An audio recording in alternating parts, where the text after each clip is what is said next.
तो मो मामू घर जिबार मुख्य कारण जोटा सेटा होची आज आम जाना। तो मामू घर ये जाइलु मो मामू घर यहाँ हूँ मो मामूर अधा गड़ा माने घर फुल है हम। तो यहाँ हूँ मामू घर गुहाल ता पाखक आउ गोटे अजा घर। तो ठाकुर एवं आसवे भोग खायापी। मामू घर जो ठाकुर अच्छा ना हूँ बृंदावन चंद्र भगवान। ये ठाकुर देखते केते सुंदर लगुच।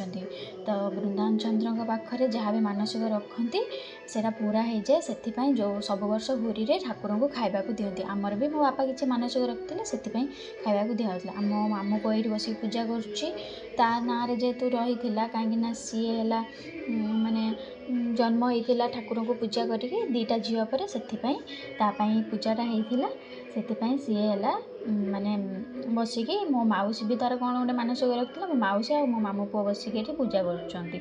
मो मामू माई अजा सबू ये थे सब पूजार सामिल होते। आम लंच कराया पलि आसलु। लंच रे आज घांट माने मिक्स भेज ता सहित ब्राउन राइस माने घर धान उषा भात तांकर करदे। मत तो भल लगे फिर भी करदे खाईदेली आपर से दही बैगण पकईदेली। डाली होता कि डाली खाइली मुझे दही बैगण गोल खाई भल लगे।